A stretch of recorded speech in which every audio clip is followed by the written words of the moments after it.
welcome back to another studio vlog. I need to start the day with tidying up my studio. Last night I worked kind of late filming a new YouTube tutorial and doing my voiceovers and all of that. And anytime I film, my studio turns into an absolute disaster. Let's just start the day on a good note and get the studio into better shape.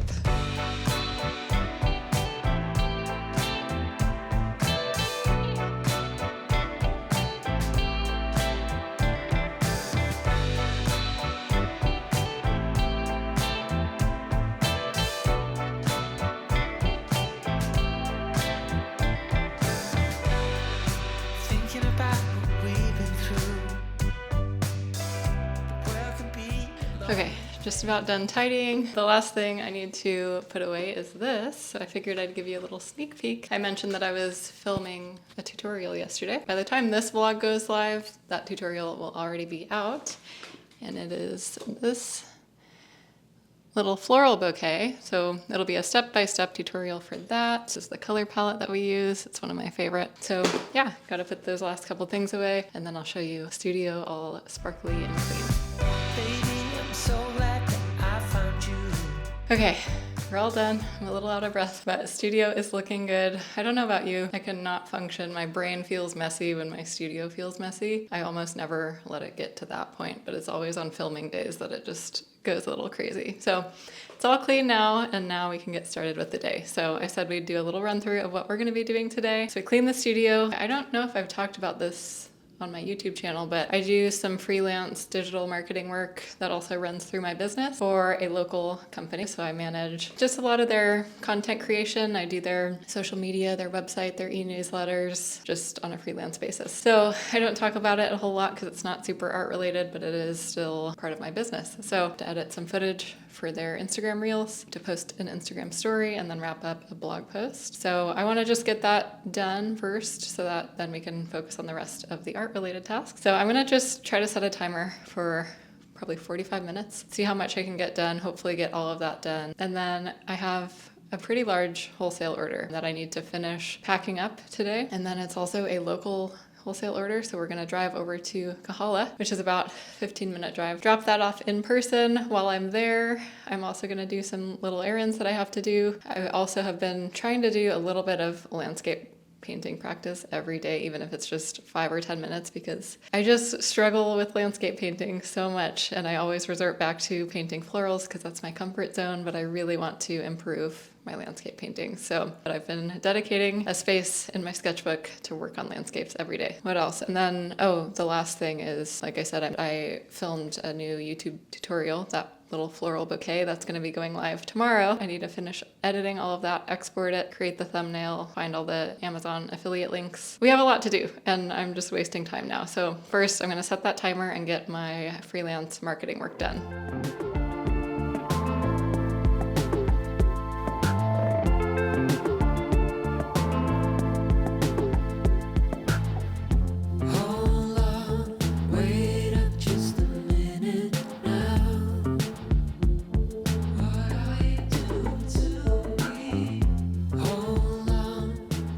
That 45 minutes went by really fast, but we got everything done. So now I can move on to the wholesale order. This is kind of a funny wholesale order. I think I mentioned that it's a local one. I really like the local wholesale orders because you can just kind of establish a relationship with the buyers. This one in particular, this is actually like the second or third time they've done this, but they request very specific custom cards that I don't necessarily have in my wholesale catalog. For example, this is one of my standard cards. So it's this little hibiscus card that says thank you, but this buyer always requests things. They've done it in the past for like Mother's Day cards, so she'll order a bunch of cards, for example, in this design, but then ask me if I can make it a Mother's Day card instead. So for this particular order, she wanted some Father's Day ones and some graduation cards. She ordered a bunch of my cards that have nothing to do with Father's Day or graduation, but then I basically just redesigned the text on them to fit those categories. I'll show you this one. So like I said, this is a thank you card, but then I turned it into congrats grad. So I just kind of do a lot of that for this specific buyer. We have quite a few cards. I think these are the ones that are done, and then I still have this stack to add the envelope and package, and then I need to make the belly bands for them and then print out the packing slip, and then we can head over to Kahala, which is where the store is. So let me show you another example. So as another example, this is one of my cards that I do have in my catalog, which it just says, "Thank you so much." But now it says, "Cheers to you, grad." So kind of fun, kind of a little bit different, but I printed all those out and then realized I was out of envelopes and a lot of my greeting card supplies because I've had kind of an influx in greeting card wholesale orders. So I just got those in, so let's unpack them, let's finish creating all these cards, and then we can head over to Kahala.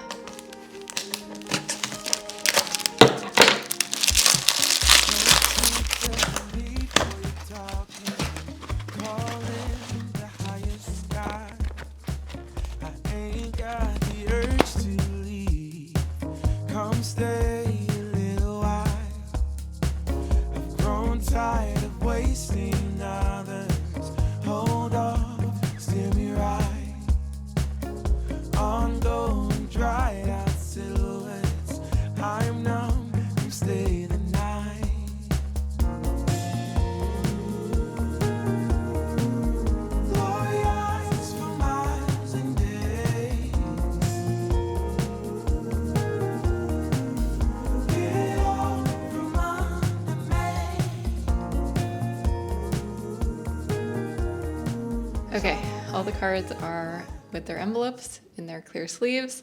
And one thing I wanted to show you, which I've been doing as kind of a new way of packaging my cards, is creating branded belly bands. Let me show you what that is. And I'm actually gonna try clipping, this is supposed to be a clip-on lapel mic, but I usually just hold it because it's a little easier, but I need my hands to show you this. So I'm gonna try clipping it on. Hopefully the audio sounds okay, so bear with me. Can you hear me okay? Test, test. Hopefully it's good. Okay, so when I package up my greeting cards, I like to keep all of the designs together. So for most of these cards, they're in packs of 6. Let me grab one of these. Okay, so take this one for example, congrats grad. We have 1, 2, 3, 4, 5, 6. And so I want to be able to group them all together just so it looks a little more professional and it's easier for the retailer once they get the package. All of them are organized. What I like to do is I take my cardstock paper and my paper trimmer and I just do little 1-inch strips or 2-inch strips. 2 inches. I'm gonna trim it. Now it looks like this. And now what I do is I use my custom branded stamp. So this is a stamp from No Issue. It has my logo on there. I don't know if you can see that. And so I just open it up, stamp it down, and then I stamp the logo just in the middle of this 2-inch strip. It doesn't have to be perfect, but I usually try my best to get it pretty level. So then it looks like this. Then what I do is I grab just a clear circle sticker. So I basically just take that strip, put it on the top of the stack of cards, and I just kind of press out any extra air so it's nice and flat. And then I wrap it across the back like this. Then I take that circle sticker and just press it on the back. And then you have a nice little branded belly band. Clear on the back, logo on the front, and then you have all of the designs stacked together. So I'm gonna go ahead and do that same process for all designs.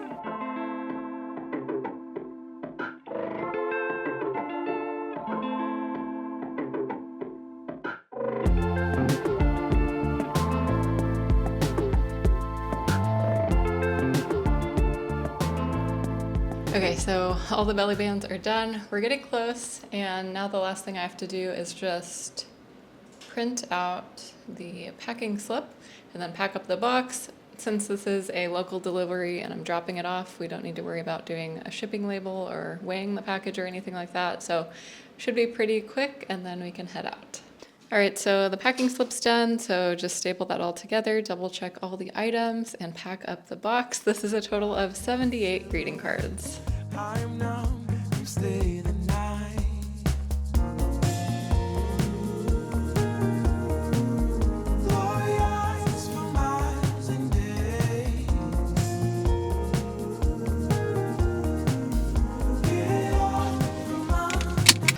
one quick lunch and one load of laundry later.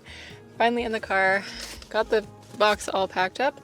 So I'm gonna drive over to Kahala. The store is called The Refinery. I love being able to work with them. They've been a great wholesale partner and they're a super cute shop. They have tons of like home goods and gifts and cards and little trinkets, and it's a super fun store and I'm super grateful to be a part of it. So if you're ever in Honolulu, definitely check out the Kahala Mall, the store called The Refinery. So let's head on over there. We'll drop it off, and then like I said, we have some errands to run while I'm out and about. So let's get going. Tired of wasting others, tie down these loose strings. I get lost in these dried out silhouettes. Hello. Okay, it's like a couple hours later. I had quite a few errands to run while I was out and about, but the delivery went great, and this is the kind of funny thing that I love about just the local support and the local type of orders. I just dropped it off like an hour and a half ago, and not more than 10-15 minutes later, the store already posted on their Instagram stories grad card restock and showed all the cards lined up at the store. So that's pretty cool. They must have opened it right away and gotten stocked up. So pretty cool. I'm going to go ahead and reshare that to my stories, and then we'll head back up to the studio and continue the day. Back in the studio, I'm feeling a little crunched on time. I have, let's see, about like an hour and a half, maybe hour 45 before I have to leave again. Still really want to make time to practice my landscape painting, even if it's just 5, 10, 15 minutes. I'm really trying to do that at least once a day so I can slowly but surely start to improve my landscape skills. I'm going to make time for that. I've been just kind of looking on my laptop, trying to find a YouTube tutorial. If I have a lot of time, usually I'll do like a Skillshare class, more of like an in-depth one where I can learn some good techniques and process-based classes. But when I only have 10-15 minutes like I do today, I try to just find simple, easy, quick tutorials. Let me show you this sketchbook that I got. This is actually, I think it's a fairly new product. It's the Arches watercolor sketchbook. So this is what I've dedicated as my landscape sketchbook for now. So let me show you what I've done so far. All right, so this is the first page. I like how these look together. The tree on the right is pretty horrendous, but that was my first attempt at a tree. This is from a Skillshare class from Bianca Reala. Yeah, not too happy with this one, but that's okay. It's all part of the process. Not every painting will look good, especially when you're learning a new skill. So yeah, that's that. And then these I did a mix of gouache and watercolor. Also not super happy with them, but again, trying to do a little bit every day to slowly improve. So I'm gonna try to decide on a quick little tutorial to do, and we'll fill up the next page of this sketchbook. If I find it, there's nothing wrong with that. Don't have to be an acrobat. I wouldn't mind it. Should I find it? All my life, up and down, but always comes back to you. Didn't ask for any favors. It seems too late. Love is strong, but some things you don't want to pass on. Didn't ask for any favors. Ta-da! Here's the finished painting. Let's see if it can focus on there. Yeah, this was a fun little one. Again, never really end up loving the final result, but I do feel my skills slowly improving. This was a 15-minute landscape abstract mini painting from Ellen Crimmy Trent. She has some fun little tutorials on YouTube if you want to check her out too. So I think that was a good little exercise. We only used one size 8 round brush for the entire painting, so I think that's also a good challenge for me. I have a lot of brushes that I usually am switching between, so it's kind of a nice challenge to just use one. So pretty happy.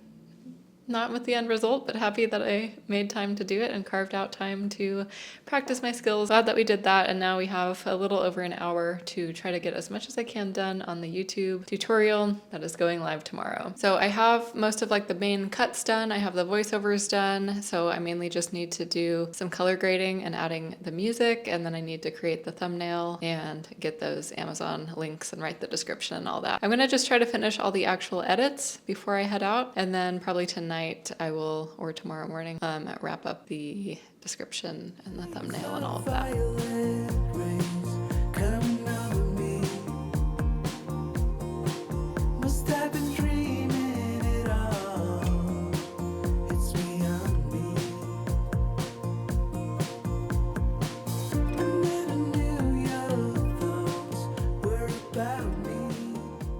Well, good morning. It is the next day. It's a very, very gloomy day. Not every day in Hawaii is sunny and beautiful. Most days are, but a day like today, it's actually been like 3 or 4 days in a row of just constant rain and socked in clouds. So it's very dark in here. It's like 8 a.m., but very dark in the studio. Yeah, I got a lot of edits done last night, so I'm just letting the tutorial export right now. All of my recent tutorials have been in 4K, which is awesome, but that also means it takes a really long time to export. So while that's exporting, the last thing I need to do before publishing this tutorial is create the thumbnail. So I'm gonna scan in that painting and then mock it up in Photoshop, add the text in Canva, and then I'll take you along with me as we publish it. Also, while I wait for that to finish scanning, I don't know if it's the same way for you too, but usually when I sleep on a painting and then I come back with fresh eyes and look at it, I usually end up liking it a lot better. So I know I was pretty negative about the landscape that I did yesterday, but now that I see it with fresh eyes, I actually kind of like it. So I definitely like it a lot more than I did yesterday. So if you ever feel that way, I feel the same way about florals too, and that's why I usually mention that in my classes. Like, if you're feeling down about a painting, don't just rip it up and throw it away, but take a step back and come back to it, and usually you end up liking it more than when you're like deep in the trenches of painting and everything looks a little muddy and weird.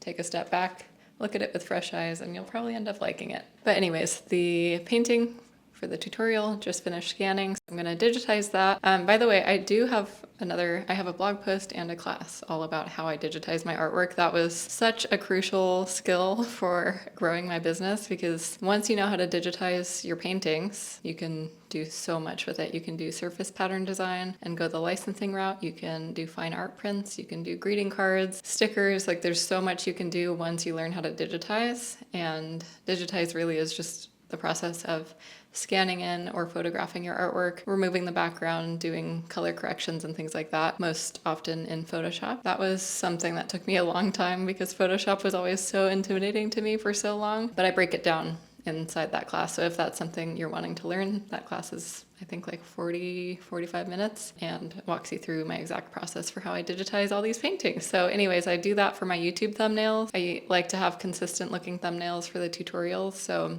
I digitize what the painting will be in the tutorial and then put that on a little like painting mock-up. I'll show you. We can start editing that right now. So yeah, just a quick overview of how I do this. Like I said, I scan it in and then I pull that scan into Photoshop and just do some editing, removing that paper background, fixing some colors, just making it look more like the original. Scans are pretty accurate, but there's usually a few little changes you have to make it look perfect. And then I format it into the size that I do for YouTube thumbnails. And then I just have like a couple of templates set up in Canva for how I actually add the text, and I usually have an arrow pointing to the final painting. And so this is me just making those little edits. And then here is the final thumbnail. So yeah, that's the process of creating the thumbnail. So now it's just finishing up the last few things before publishing it. One other thing I like to do with my YouTube Reels or YouTube videos is turn them into reels. So I'm all about working smarter, not harder. So if you're already producing content like a long form, horizontal YouTube video, I want to be able to utilize that on my Instagram as well and YouTube Shorts. So what I do is I convert just some small clips from my YouTube video and turn them into a vertical Instagram reel. So I'm going to be doing that and then uploading the tutorial. Again, by the time this vlog is live, it'll already be up on my channel. So if you're interested in learning how to paint that floral bouquet, you can definitely check that out. I'll link it up here. But yeah, gosh, it's so gloomy. Let me show you outside. I don't know if you can see this, but it is so gloomy. You can't even see the mountains over there. So I apologize for the weird lighting in here. It's normally in the mornings, the sunlight is just blasting in through the windows and it's like too bright to film. So I usually have to wait until like 11:30 or noon when the light kind of dies down. But today it's just so dark. But anyways, I'm gonna wrap up this vlog. It was originally meant to be just a one-day vlog, but obviously we carried over into today. But the last thing I wanted to show you and also kind of get your thoughts about is I'm thinking of doing a new little painting floral series here on YouTube. Sadly, my grandma passed away recently, but I was so grateful to get this book. That was hers. She was a master gardener. Anytime we'd be on a hike or a walk, if I pointed to a flower, she would be able to tell me what it was. She was in a garden club. She, I think, really inspired my love for florals. And so I'm so happy to have this book. It, I believe, is from 1948. And it's called Favorite Flowers in Color. I love that title, In Color. Very old book, but I'm, like I said, very happy to have it, but it just has a bunch of different flowers. It has some photos and then just talks about all these different types. And so I was thinking it might be fun to do a little tutorial series, or maybe not even tutorials, but just a series here on YouTube of maybe I'll flip to a random page and try to paint some of the flowers that it's talking about and we can learn about them together. I don't know. I love having this book so much. It makes me happy, kind of sad at the same time, but very happy to have this, and very grateful that my grandma instilled the love of florals in me. And yeah, I think it would be a fun way to just kind of work through this book and paint some new florals. So anyways, that's just something I've been thinking of doing. Let me know if that's something you would be interested in. Like I said, it might not be a step-by-step tutorial of how to paint these things because I would also be learning how to paint them alongside you, but it might just be fun to kind of flip through these. They're very old reference photos. They're pretty grainy, but it might be a fun way to mix it up. Usually I'm either looking at live references or looking at, the professional photos on Pinterest or things like that, but it might be fun to just kind of try to replicate some of these florals. So yeah, let me know down below if that's something you would be interested in. But with that, I'm going to wrap up the vlog here. Thanks for coming along with me. It was kind of a chaotic couple of days, but we dropped off the wholesale order. We did a lot of stuff. I don't need to recap it. You just watched it. So anyways, thanks for spending these past couple days with me. Don't forget to check out that floral tutorial. I am in the process of uploading it right now, so it'll definitely be live by the time you watch this. And I will see you in my next video.